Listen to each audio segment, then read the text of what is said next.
Hi guys, welcome to today's video. We are going to be testing out the latest item that Natasha has cooked up in her lab, her new Hy-Glam Foundation. This is the latest item in her Hy-Glam collection. I have also tested out the Hy-Glam Concealer and the Hy-Glam Powder Foundation. While I love this product, this concealer has not been my favorite, so I am really interested to see how this is going to perform on my mature skin. So today we are going to do a demo and we are going to do a wear test to see how this hangs on throughout the day. So I hope all of that sounds good to you, and if it does, let's get into the details for this Hy-Glam Foundation.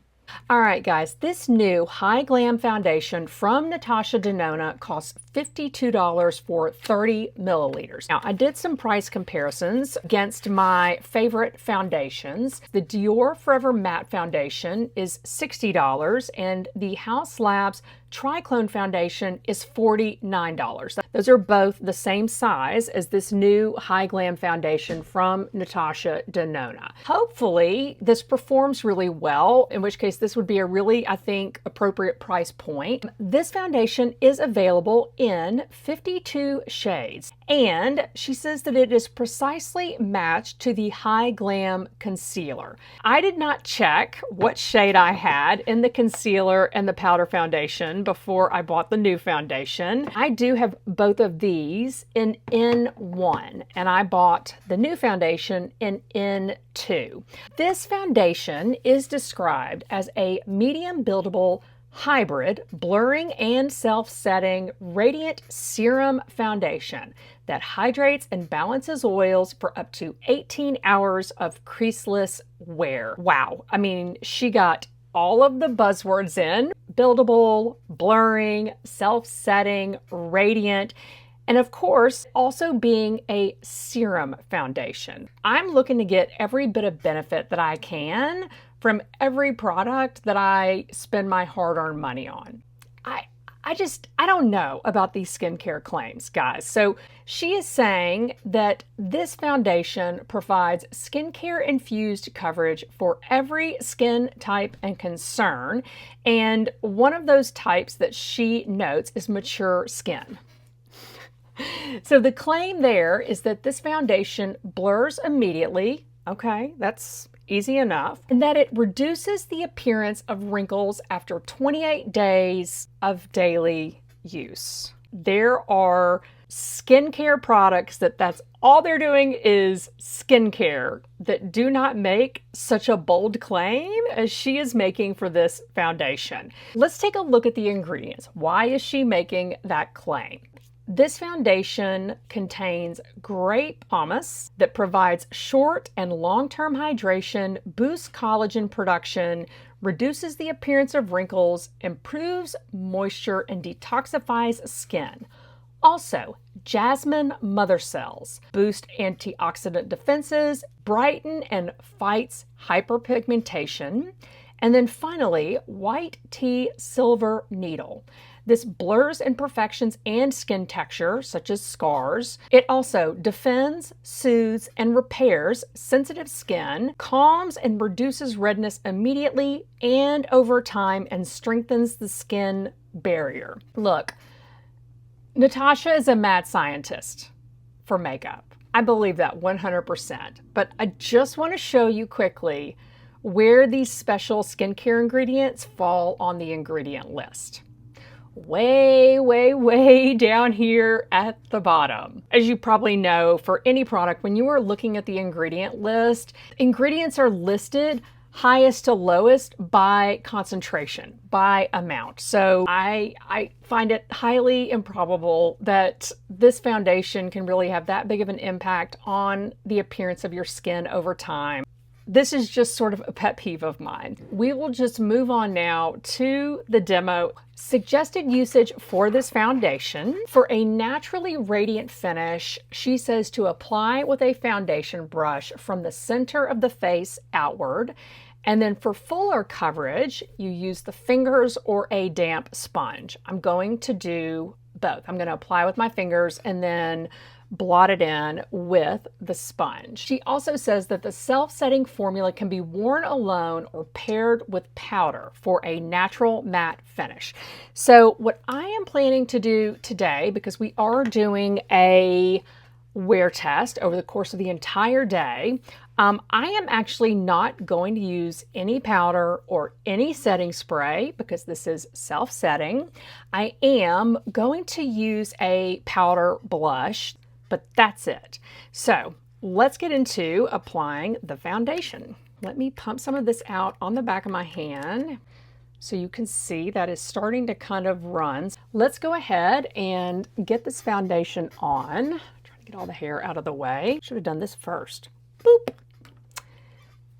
Okay, so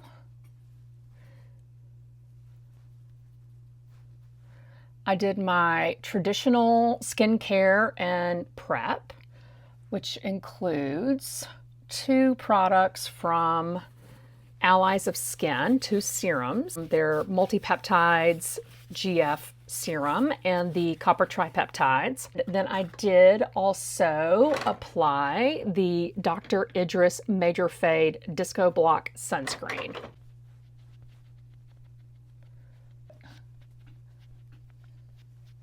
I do like how thin this is. I cannot stand it when a product feels thick. And I think aside from possibly not having the right shade of the concealer, I am not crazy about how thick it is. I much prefer the Tower 28 concealer, which is a thinner consistency. Let's get a little bit more of that.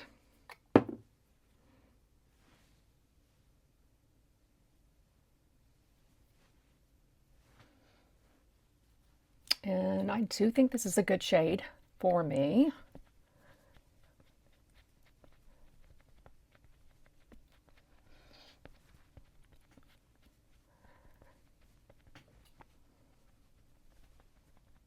Cover the veins from loss of collagen. You can now see those lovely veins. This is 52.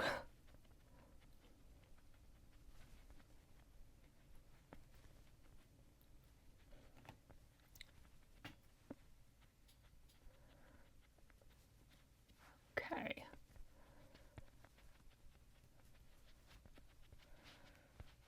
So I like the way that that's applied. I like the way that it looks right now. It is a pretty dewy look to me right now. Get a little bit more here kind of around my nose.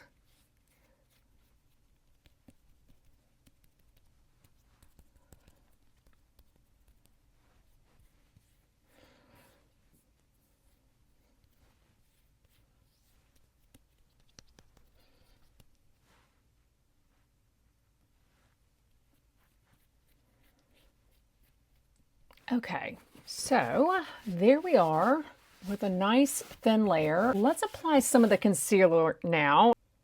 Just gonna put, yeah, you can see, guys, it has a lot more yellow in it than the foundation does.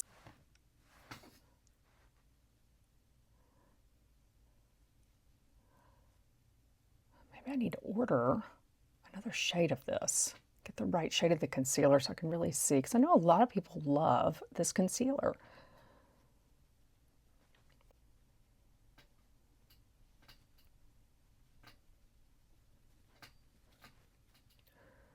So while I am working this in, I'll just tell you everything that I am wearing today will be listed in the description box below.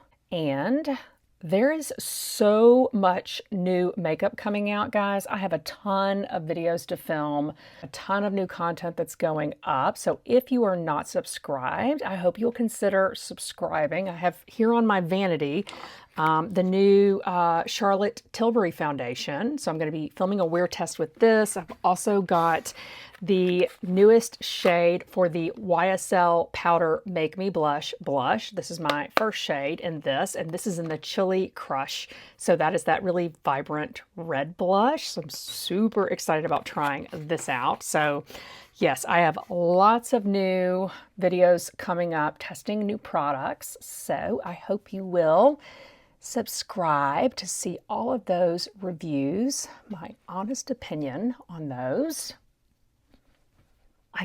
I think it looks really nice. I'm really happy with the appearance of it right now. We'll see if I turn really oily looking over the course of the day, because typically I do wear powder, okay? Typically I do. So, but I just really wanted to see today what it's going to do without that. So let's get some blush on. I am going to use my Dior blush, and this is in, I should know this shade. I coveted it forever. This is the Dior Backstage Rosy Glow Blush in Rosewood, and I have a Refer 05 that I'm going to use to apply this. Oh, this is this beautiful shade here. I'm going to tap on the back of my hand.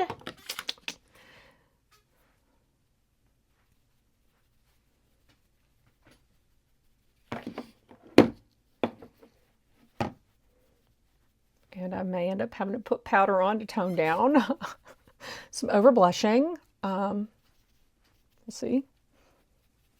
I swear I tapped off on the back of my hand, okay? It's just that pigmented. It's just that good.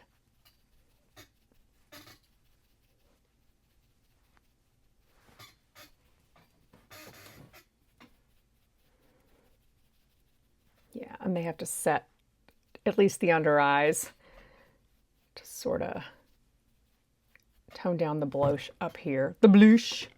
Let's just even it out though. How about that?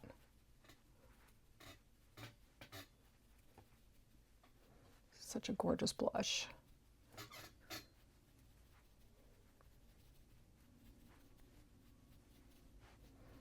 Okay, so I am going to be running errands today. It's not an overly hot day here in Memphis today, not overly hot or humid. I will do at least 2 check-ins.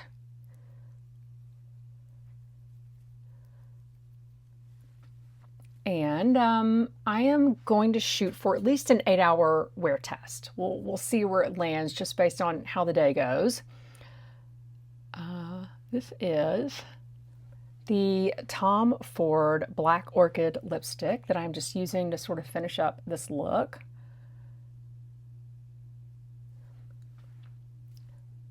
I just want sort of a blotted, blurred look there. I am going to get on with my errands now, so stay tuned for that first check-in.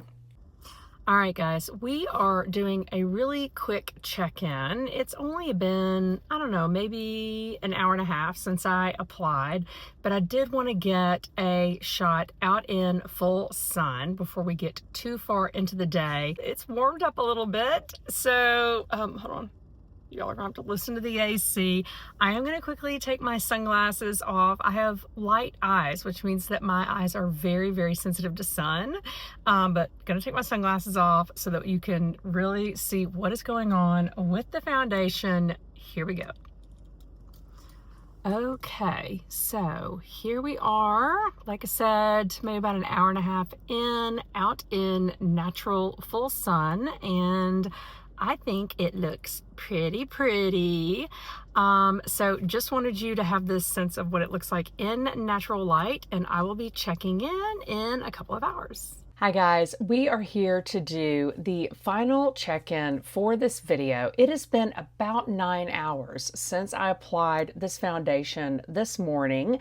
I have been out running errands. I took a big old nap. I laid all over my face, got up, had some dinner, drank some wine, which for me tends to bring out a little bit of redness through the cheeks. I didn't do a bunch of check-ins over the course of the day because I really felt like it was pretty steady the way that it looked. Let me kind of get in here so that you can see what we have going on. I am just going to grab one of these Clean and Clear oil control film sheets here.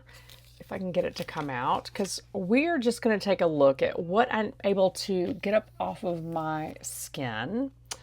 So there's just one little swipe there, and I'm going to do over here. So you can see there the oil that came up. This foundation claims to control oil.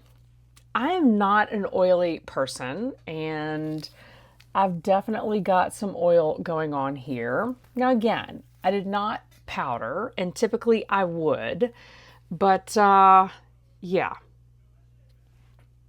definitely did not control the oil. Now, once I've used a blotting paper, it looks a lot better.